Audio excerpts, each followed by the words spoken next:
Started. We play against Goldbear, and let's try to use the very old King's Gambit. The idea is to develop our pieces very quickly and attack the weak spot f7 in Black's camp. He wants to play d5. Okay, let's attack the f4 pawn. He defends f4 with bishop d6, but I can just play e5. And now I can take f4. And the problem is that Black is not able to develop his pieces on the king side very smoothly, because I can play bishop g5 later on and he can't move his knight. d6 is a weakness as well. I would really love to play knight c3, knight e4 and knight d6, but let's develop the bishop first. Or does he want to play knight d5? Okay, knight c3 first, because I want to jump to e4 maybe anyway. And now bishop d3. I'm already threatening bishop h7 check. I think this is quite deadly, because bishop h7 check, he takes, knight g5 check, he moves back, queen h5, and there's already threatening mate here on h7.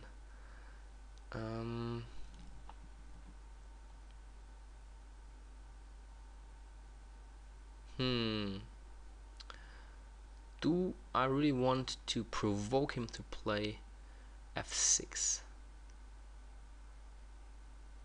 by playing bishop g5? I'm not sure. Okay, let's keep the bishop first.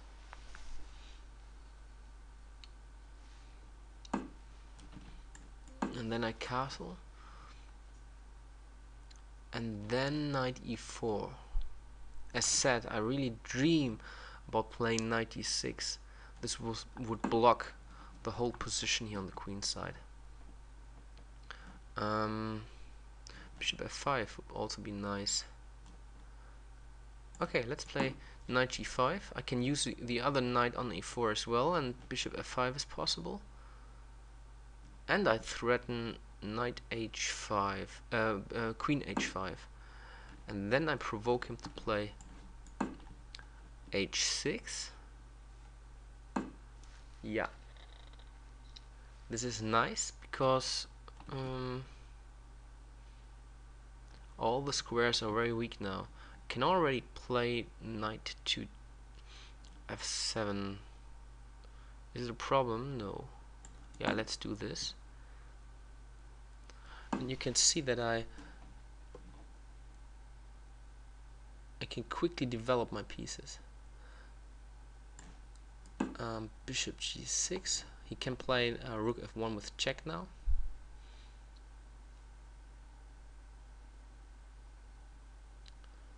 But as you can see, the whole queen side is not developed, whereas all my pieces are in good shape. Okay, he didn't see this. Rook f1 was a possibility. Now he's just losing his queen, and the game is over. Check. So now it's just a question, what's the quickest checkmate? I think knight f6.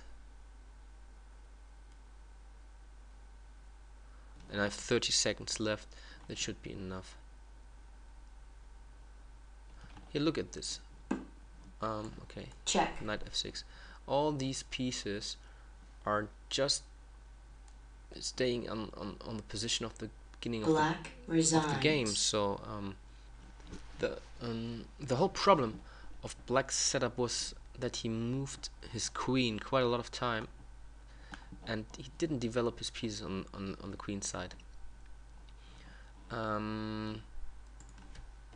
Yeah, bishop d6 is also quite useless, because he can't protect the pawn by this. And here you can, starting in this position, the next three moves were all done by the queen, and he didn't really improve the position of the queen. So you can learn from this game not to move the queen too early in the game and really focus on developing your pieces.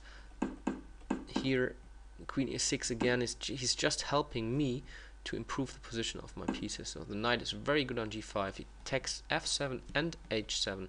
So in this position I can already think about attacking black's king, whereas black still needs to develop his pieces. And this is what I do. I mean, h6 is already necessary, otherwise he get mated. But I can just get a pawn here, an extra pawn. And after all, I mean, look at the queen. The queen doesn't have many squares. I mean, even if he takes rook f1 and I take back with my other rook, where does the queen really want to go? Yeah, maybe he needs to go to e7, but then I can improve the position of my bishop here, playing bishop h4, attacking the queen on e7, and afterwards I can also here enter on f7, and the king is really lonely. So don't just move the queen around. Develop your pieces, and then you can also try to attack your opponent.